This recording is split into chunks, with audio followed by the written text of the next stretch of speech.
in. Welcome. I'm E.G. Marshall. To be or not to be? That is not the question in the tale we're about to unfold, but there will be parallels to Shakespeare's great drama, which even the people involved recognize. Murder most foul, a spirit doomed to walk the earth, a murderer who, well, you'll hear. We are concerned with the Cardwell family. Douglas, the young man, Edmund, his father, and Gertrude, his mother. Douglas? Douglas, are you awake? Douglas, wake up. Douglas, wake up. Will you please wake up? What? Oh. What is it, Mother? Is something wrong? You'll have to get up right away and get dressed. I've called Dr. Peterson. Of course, he'll be here in a few minutes. He's arranging for the ambulance and all that. Ambulance? But what? Are you sick or something, Mother? I'm perfectly all right. It's your father. Pop? What's wrong with him? I've told your father, I've told him over and over again that if he kept on with this kind of life he's been leading, he'd have to pay the price sooner or later. Well, now he's paid for it. What do you mean? Douglas, your father is dead.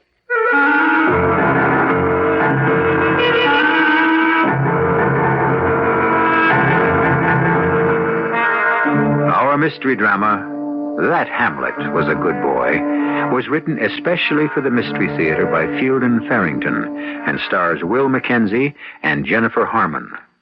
It is sponsored in part by Anheuser-Busch Incorporated, Brewers of Budweiser, and Sign-Off, the sinus medicines. I'll be back shortly with Act One.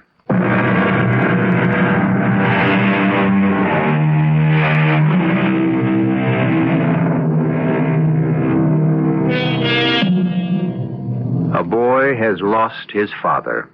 Well, not a boy, really. Douglas Cardwell is a young man, out of college and already experimenting with adult life and its potentialities. But when a boy or a man, at no matter what age, loses his father, it is a grievous loss. The funeral is over, marking the death as utterly final, and Douglas and his mother are returning to the home now tenanted by 2 instead of 3 people. At least in the natural course of things, tenanted only by 2.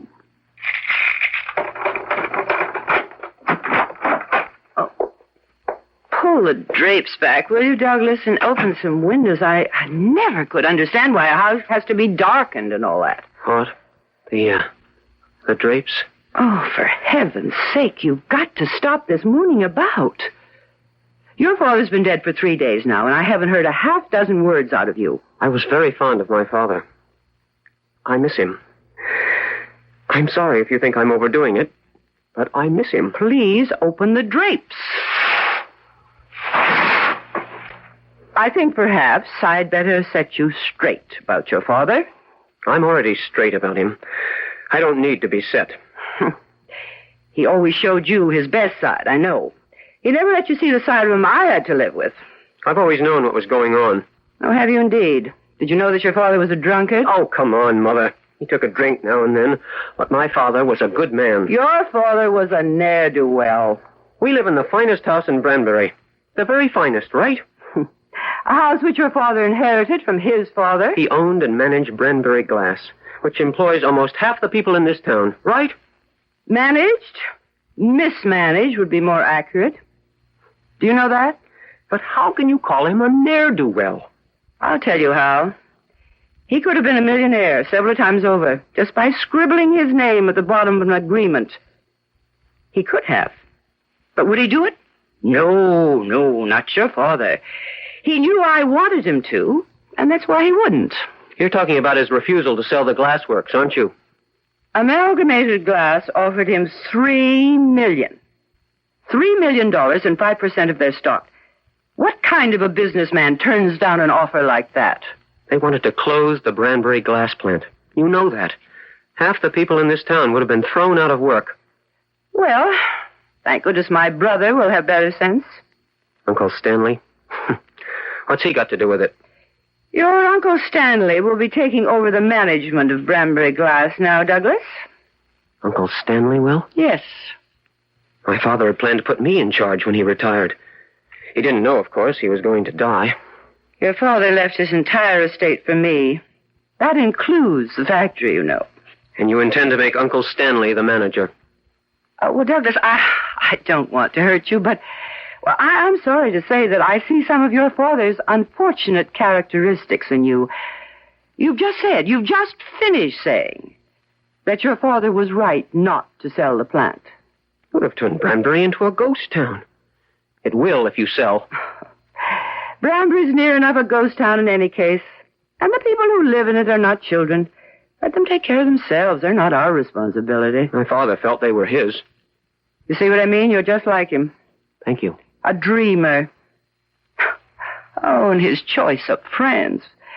Good heavens, the people he called friends. There were several hundred people outside the church today, just standing there.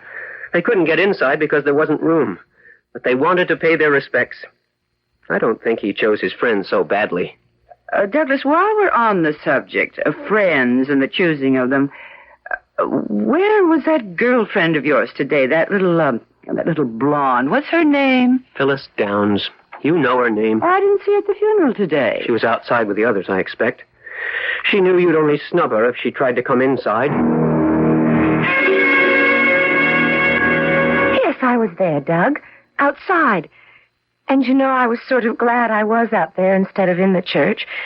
Oh, it was really quite beautiful watching the people. They loved your father. You could see it in their faces. You know, a crazy thing. I had this strange feeling all day. Well, ever since he died, actually. But especially today. That Pop was there. I just... You know, he might as well have been sitting right there in the pew beside me. Is that completely nutty? Well, who are we to say so? I never really believed in stuff like that. Well, I don't think there's any way to believe or not believe in such things flatly, Doug. The fact is, we don't know. That's true. You really miss him, don't you, Doug? Except for you. The world has come to an end. Well, at least there will always be me. Thank the Lord. They're going to sell the glassworks, I think. What? Mother says she's going to make Uncle Stanley the manager, now that Pop's gone. Uncle Stanley? But can she do that? She says my father left his entire estate to her. He wouldn't. Well, she seemed pretty sure of herself. And they'll sell the plant? The buyers will close it down. That's the only reason anybody ever wanted to buy Branbury Glass. They might as well close the town down, too. That's about what it amounts to. He'd have given us his blessing, wouldn't he? Of course. I talked to him about us. But your mother won't. She'll do everything she can to keep us from marrying. What can she do? I'm a big boy. I want to marry you, and I intend to. She has nothing to say about it. Well, I'm not so sure of that. If she has control of the money as well as the factory, she can put some pressure on you.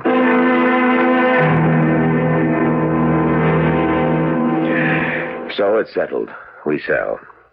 You're quite sure you'll be able to find a buyer? Oh, no problem there. I don't know how the price will hold up. That's the only thing. Why shouldn't it hold up? We're coming to them now. They're not coming to us. Oh, well, I still don't the see... The price, whatever, will still be good enough to make us very wealthy people. I'll get on the phone first thing in the morning. Unless I miss my guess... What? What is it? I thought I heard somebody on the porch. A little early for Doug to be coming home from a date, isn't it? Well, he hasn't been feeling himself. There. It is Douglas. Oh, I didn't expect to find you here, Uncle Stanley. Doug? Oh, you're home early, Douglas. Did you, quarrel with your little friend? What's her name? No, Phyllis and I didn't quarrel. I'm going up to my room, Mother. No, Douglas, sit down. Something I believe you ought to know. I'll take it standing up, if you don't mind. Your Uncle Stanley and I have definitely decided that the best thing to do is to sell the factory. I see. Best for whom? The best for everybody, boy. It'll make us all rich. What about the rest of the people in Branbury? We'll move out of here, Douglas. Somewhere in Florida, I think, would be nice. I'll fight it. I'll take it to court. Douglas, That's not what my father planned for the Branbury Glass Company, and I don't intend to stand by. Douglas, that's quite enough of that kind of talk. Anybody'd think your father was a saint the way you go on about him. Close enough. Oh, Douglas, don't be silly. If there ever was an unsaintly man, it was surely your father. He was a drunkard, a procrastinator, and a woman chaser. That's a lie. Douglas! All right. Understand what I'm saying. I'll do everything I can to keep you from selling the plant. You'll come to agree with us, I'm sure, once you've taken time to think it over rationally. Oh, now think how nice it'll be in Florida. We can... I'm not going to Florida. I'm staying in Branbury. Maybe I can help pick up the pieces after they close the plant down. Anyway, Phyllis and I are going to be married. No. You are not going to marry that cheap little tramp. You presume too much on the fact that you're my mother. Don't. I'm going up to bed. You are not going to marry her. You have nothing to say about it, Mother.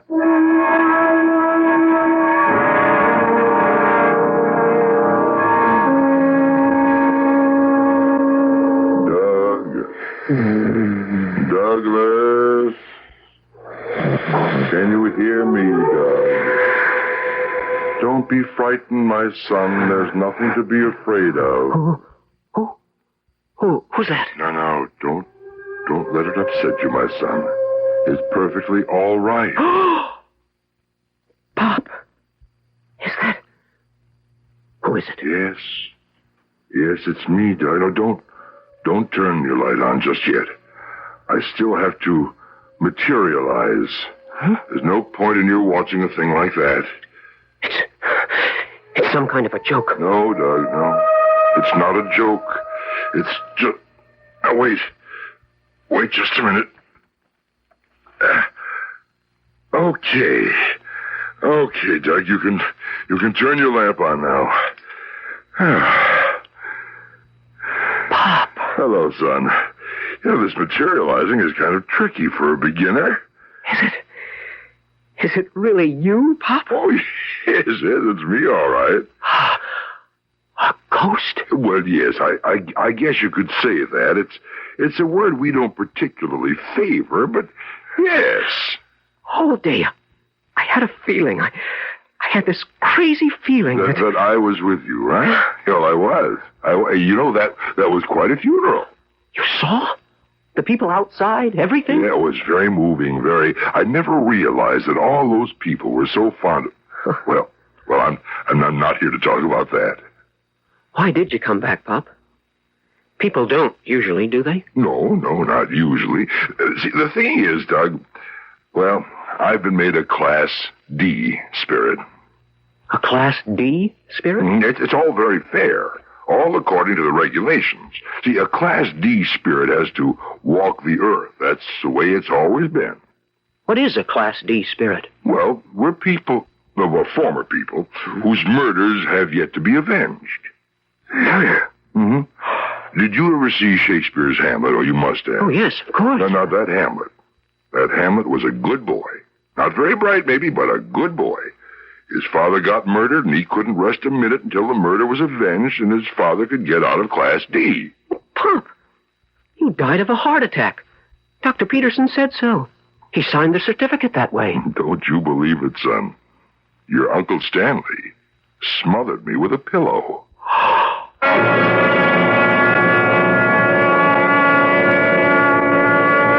Murder most foul.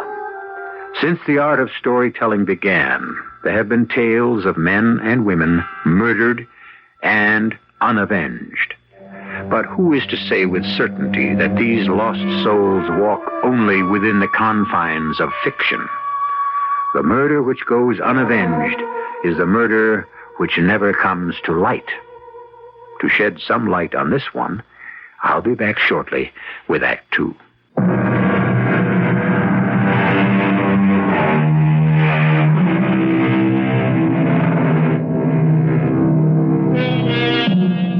Douglas Cardwell's father, dead now these 3 days, has just come to his son in the still of the night and spoken to him of murder.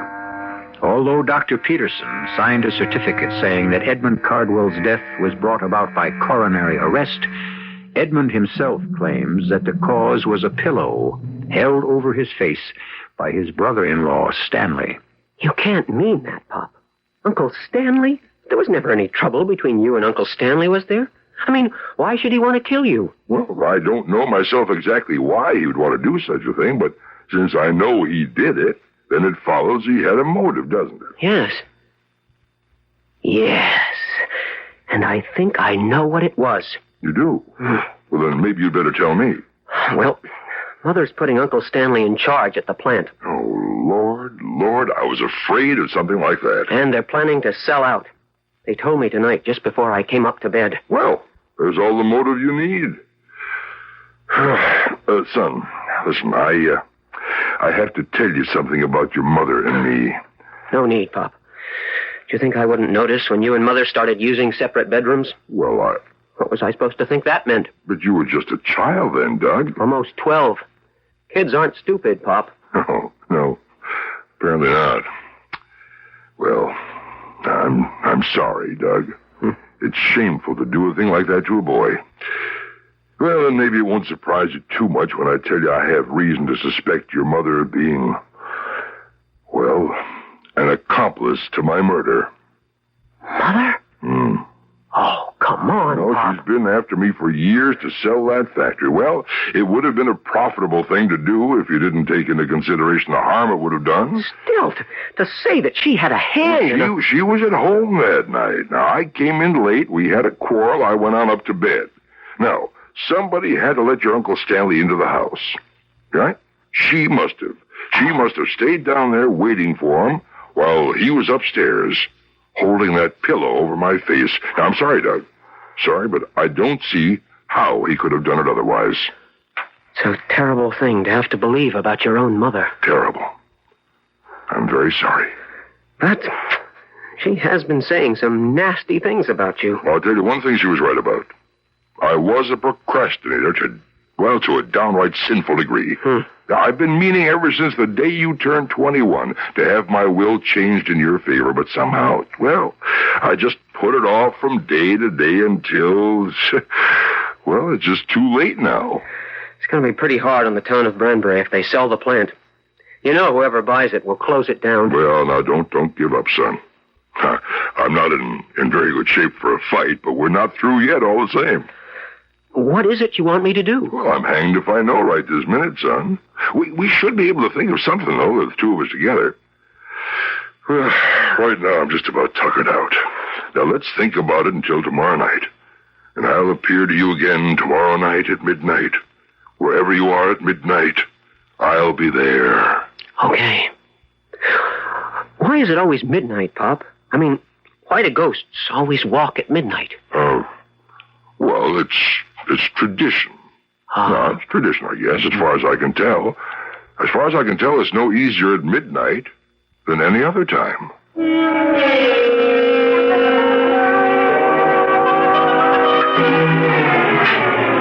Douglas, you've hardly touched your breakfast. Didn't Marie do your eggs right? They're fine, Mother. I'm not hungry, that's all. Well, you have to eat. You can't go on. A very strange thing has happened, Mother. Strange? I saw my father last night. You what? He came to me in my room. Have you lost your mind? I don't think so. Oh, you dreamed it. No, Mother, I was awake. It was no dream.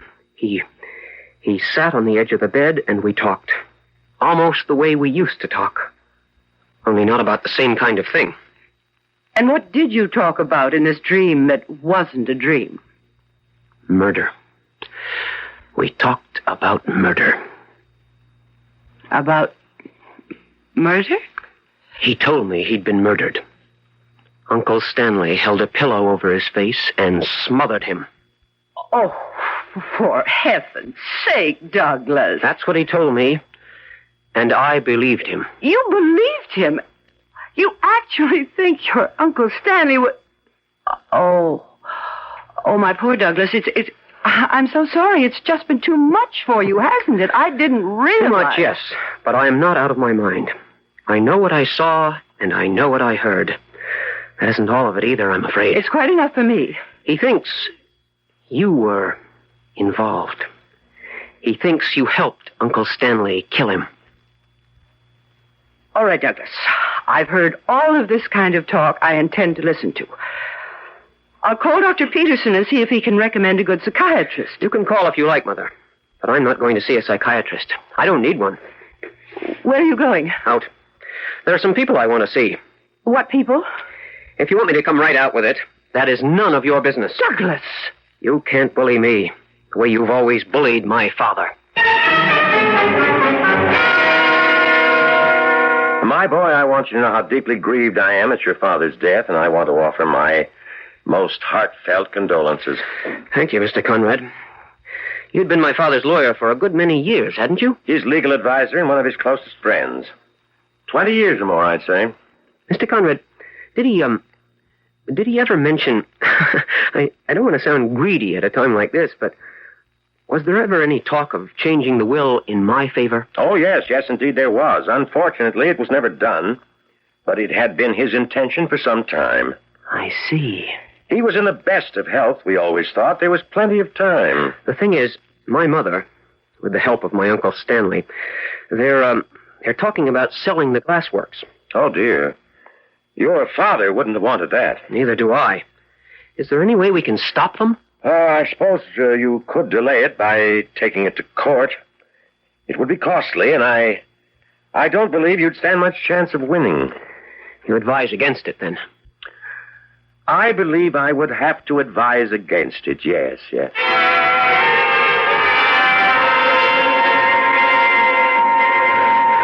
You can believe it or not, but I swear he was there, sitting on the bed right beside me. You actually saw a ghost? Well, you know, he didn't seem like a ghost.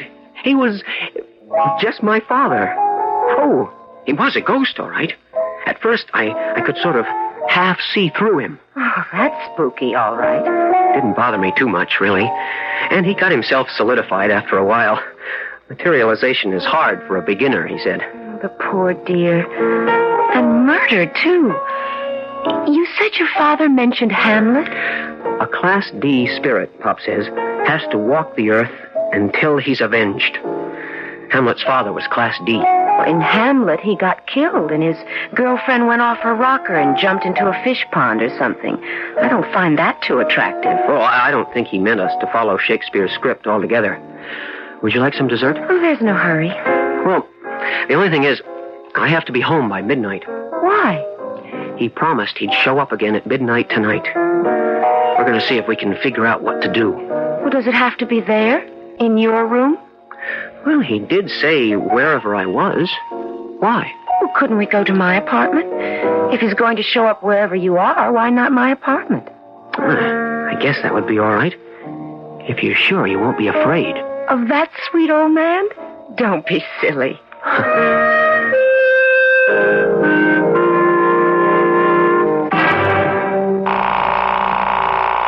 Oh, answer it, Stanley. Answer it, will you? Hello? Oh, Stanley, where in the world have you been? I've been trying this whole livelong evening to reach you. I had a very busy day, Gertrude, a very tiring day, and I don't want to be yelled at. Oh, all right. But where were you? I was having dinner with a prospect. A prospect? You mean you've had this whole day to work on it and you still haven't settled anything? I think I made a deal this evening, subject to your approval, of course. Consolidated Bottling is willing... I don't want to hear about it this way. Not on the phone. I want you to come over here right away. Gertrude, I'm tired and I'm not feeling well. I've had a hard day. At once, Stanley.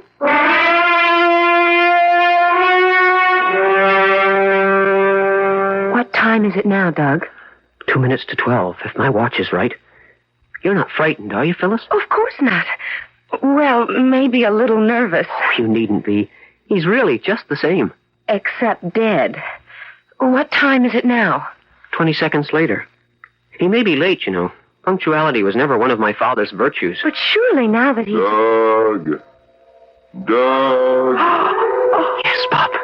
I'm here. Well, you don't seem to be alone. Oh, it's all right, Pop. You remember Phyllis. Phyllis Downs? Oh, yes. Yes, of course. Just a minute. Now,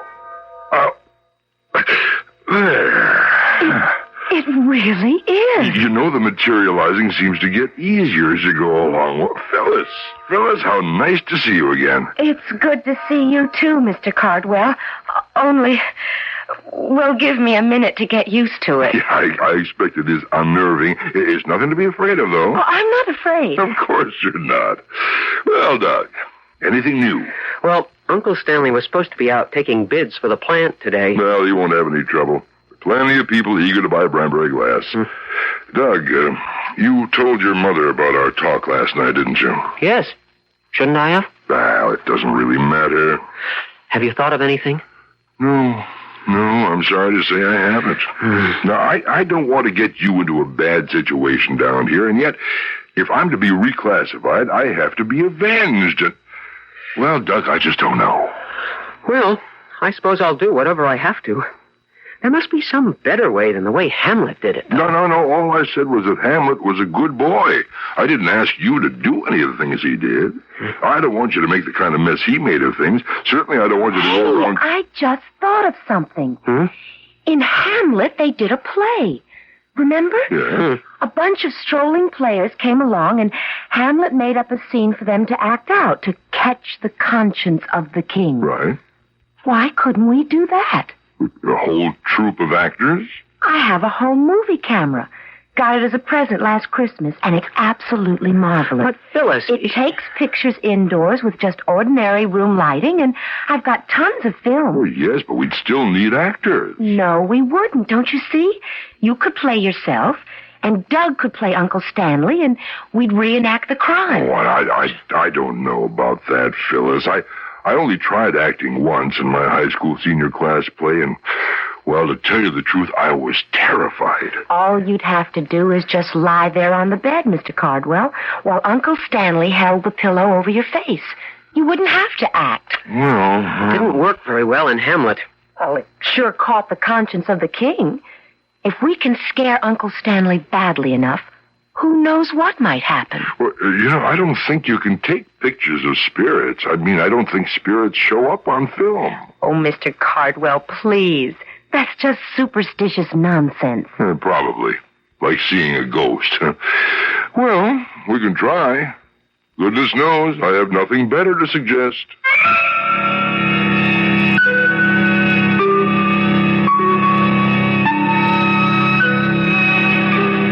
It has been said that nature imitates art, which, I suppose, could be made to read, reality imitates fiction. But is Hamlet, Prince of Denmark, a wise choice of models? As I recall, there was nobody left except the ghost of the murdered king. Perhaps, however, reality need not slavishly follow the pattern of fiction. Perhaps in the case at hand, some of the misery will be edited out. We'll see when I return shortly with Act 3.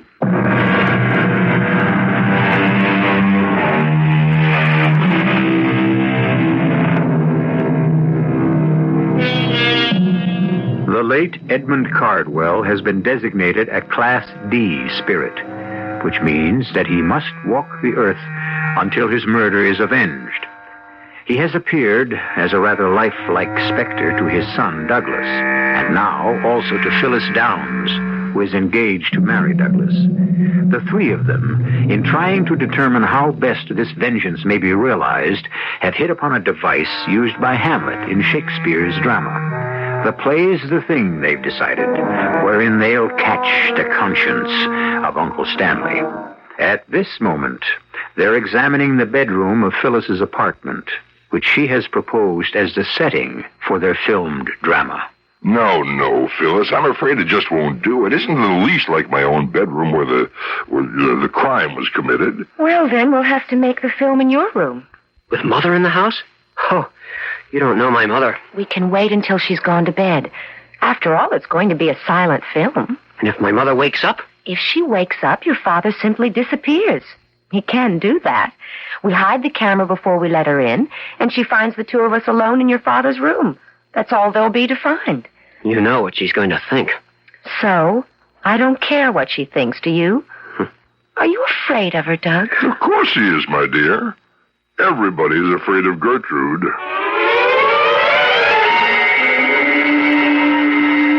Well, it's about time, Stanley. What took you so long?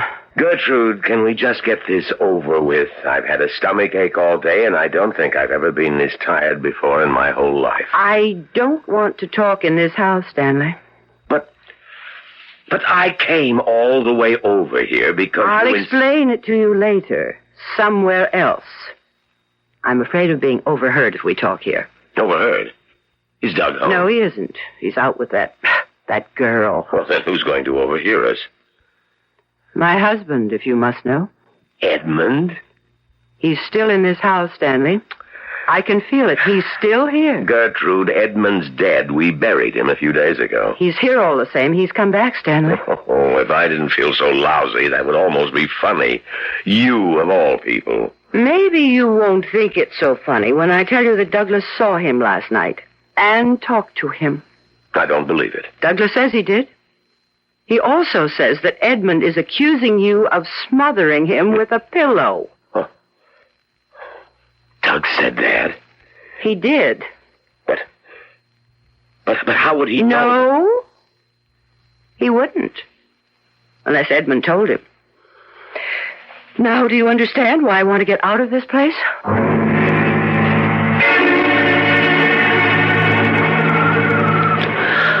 The lights are still on in the living room. Stay in the shadow of these bushes, Phyllis. What time does your mother usually go to bed? Earlier than this, as a rule. It's almost 1 o'clock. Your father's going to materialize in his room after we get there. Is that the plan? Or before. He thought it'd be easier than... Oh, wait a minute. The light just went out. We'll still have to give her some time. Funny, she didn't turn on her bedroom light first. She usually... Somebody's coming out the front door. I think it's... Yes, it's Mother. There's somebody with her. Uncle Stanley, it looks like. Built like him, at least. He's fat. Pretty portly, yes. Where are they going? Round to the garage, it looks like. Beautiful. If they drive away somewhere in the car, it'll be a cinch to get inside. Mother doesn't like to drive at night, but Uncle Stanley sometimes parks his car back by the garage. Come over here behind the bushes so the lights won't catch you as they back out. It's going to work, Doug. I have a feeling. We're going to do it, and it's going to work.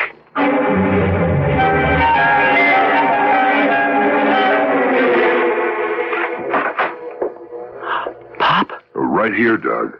They went out somewhere, she and Stanley. Yes, we saw them go. Okay to turn the light on? Sure. All right, let's get started. Well, now what do I have to do? Just lie down on the bed and close your eyes. Mm-hmm. Doug, you wrap a blanket or something around your middle so you'll look thick like your Uncle Stanley. Now, we'll have a run-through first. One should do that. Now, who ever heard of anybody reenacting his own murder? A man shouldn't be asked to die more than once. Oh, Stanley, you know I hate saloons. Come on, Gertrude. There's nothing else open this time of night. Oh. Now, would you like to hear what I did today, or wouldn't you? Oh, all right. Yes, of course I want to hear. Well, it's not quite as good as we'd hoped. Everyone knows Edmund's dead, you see, and they know he was the holdout. They know you and I are ready to sell. So? So the price has gone down. I might have known. You bungled it.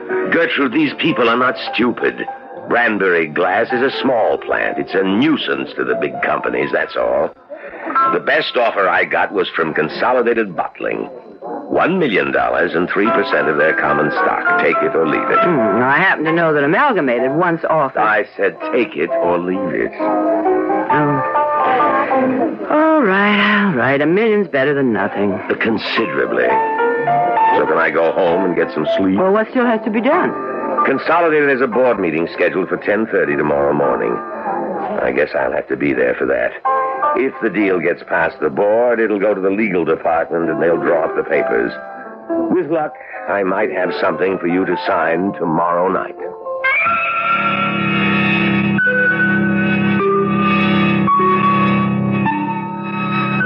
All right, I guess that wraps it up. Pretty good, too, I think. That last take was very effective. Actually gave me the shivers. Yeah, it gave me worse than that. I just hope it does some good, that's all. It will. It has to. We'd better get out of here while we still can. Yes, I don't much want to see my mother, just now. Now, I'll have them develop and print this film tomorrow morning. Will you see if you can arrange for us to show it to them tomorrow night, Doug? I'll try to get them together. I think it'd be just as well not to tell them why. I don't believe they'd be very interested right now in watching home movies. They'll be interested, all right, once they see that first shot.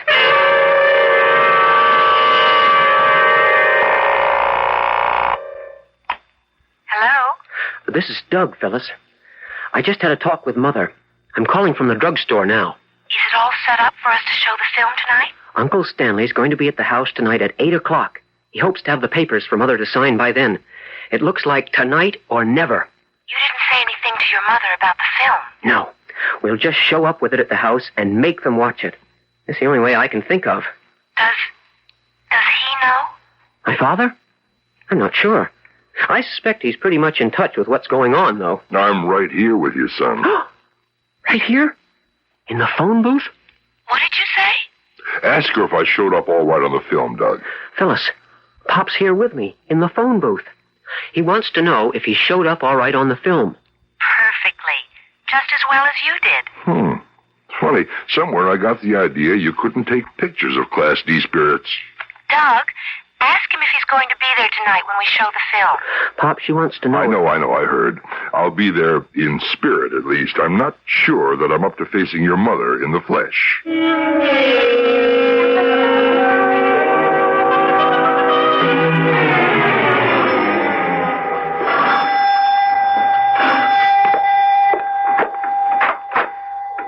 You're 10 minutes late, Stanley. I know. Oh, come on in. Did you bring the papers? They're all ready for your signature. I may go down to Florida myself when this is all over, or someplace, at least for a few weeks. I need the rest. Well, there won't be anything to hold either of us in Branbury. Let me have the papers. I got them right here in my attaché case. They had the whole legal department working on this thing. Somebody outside. I didn't hear any. Oh. Hello, Mother. Uncle Stanley. You've both met Phyllis, haven't you? We've met, yes. We have something to show you, Mother. Oh, both of you. I'm afraid it'll have to wait, Douglas. We're very busy right now. Oh, not too busy for this, I hope. It's a short piece of film. It doesn't run more than a few minutes. Run? What is it you've got, Douglas? A screen. And this is a projector. Won't take us a second to set it up. Gertrude, why don't you just sign these papers and let me get out of here? I really don't feel well enough to watch any home movies tonight. Oh, you'll be interested in this, Uncle Stanley. You especially. This wall will do. Is it all right if I take this picture down? No, it is not, young lady. And we don't have time for any of this nonsense. I want you... Sure, take it down, Phyllis. Here, let me help you. Douglas! Oh, you'll find this fascinating, Mother. I guarantee it. Okay, all set here. You can turn the lights out, Doug. Douglas! What? Oh, Lord. Douglas, that's your father. How did you get... Oh, there's more, Mother. Wait until you've seen it all. It's me. Somehow they got pictures of it. You'll notice that's a pillow Uncle Stanley has in his hands, Mother. Where did you get this filthy thing? Shut it off. I don't want to... I can't... Oh. Shut that dreadful thing off. You haven't seen the best part. There. You see? Oh. The pillow down over my father's face. I told you to... Okay. Shut it off, Phyllis. Stanley! Here, let me get to him, Mother. There's no pulse. I'm afraid... You killed him. You killed my brother. Oh, Doug. Heart attack, I imagine. Oh, Stanley, speak to me. I won't have this, do you understand? Speak to me. It's no good, Mother. Gertrude. Gertrude, can you hear me? Douglas, it's your father. Yes. Is he going to... Will he... Oh. No, Edmund, go away, you're dead, Edmund! And just about out of Class D. There's one thing, though, Gertrude. Go away! I will, Gertrude, but first, take those papers out of Stanley's attaché case. You know the papers I mean. There. Now tear them up. I will not. The factory is mine now, and I have every right to sell it. True. If you want me to haunt you for the rest of your life. Because I will. If you were alive, you'd never get away with this. Yes, but as you say, Gertrude, I'm dead. Tear them up, Gertrude. Thank you. Now, you're to put Doug in charge of Branbury Glass. In fact, I think it would be a good thing if you deeded the factory over to him. Yes, I think that would be best. Now, you listen here. And you may keep the house if you like. The liquid assets, I think, ought to be divided equally between the two of you. You see, Doug's going to need the money now that he and Phyllis are planning to be married. I will do it. According to your will. No, I've just made a new will, Gertrude. Weren't you listening? Or, of course, I could stay and haunt you. All right. Now, go away. Oh, poor Stanley. Yes, I am sorry about that in a way. At least, though, he won't be in Class D. He died a natural death. I'll be going now, Doug. I wish you and Phyllis long life and happiness. We won't be seeing you again? No, not as long as your mother keeps her promise. It's better that way, really. Remember me, though. I hope you'll remember me. I won't forget him. Phyllis and I will be around to remind you, if you ever should.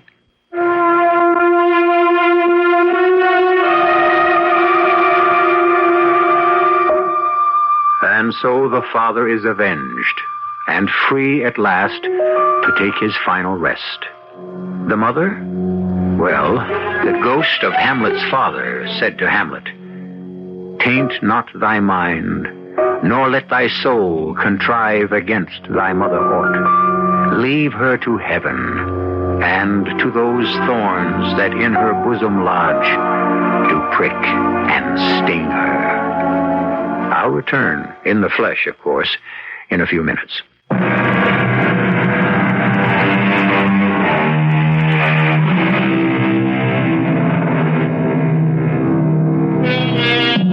The Branbury Glass Factory was never sold, and Doug Cardwell, since taking over its management, has made a very good thing of it. Branbury is still a thriving little town, with no more than the usual concern over unemployment. Doug and Phyllis live in the old house now, and Doug's mother wears a lovely Florida tan. His father has never had occasion to return. Our cast included Will Mackenzie, Jennifer Harmon, Grace Matthews, Joe Silver, and Leon Janney. The entire production was under the direction of Hyman Brown. And now, a preview of our next tale. I decided to kill him. I purchased the knife. I went to the apartment, and I killed him. You must accept it, Morris. No. Oh, poor Morris. Poor, loyal, loving Morris. You mean you killed him? You really, actually killed him? Now, please, you mustn't feel so badly. I'll get you a lawyer. Now, please, Morris, not your son-in-law. Sheldon's a wonderful lawyer. I don't want a wonderful lawyer. Why not? He might get me acquitted. That would be bad. I'm guilty. I must pay for my crime. Bond, is there anything you need? Solitude. I must compose the speech. What speech? When the judge will say, "Vaughn Lemire, do you have anything to say before sentence is passed upon you?" I intend to be ready. Radio Mystery Theater was sponsored in part by Sign-Off, the Sinus Medicines, and Anheuser-Busch Incorporated, brewers of Budweiser. This is E.G. Marshall inviting you to return to our Mystery Theater for another adventure in the macabre. Until next time, pleasant dreams.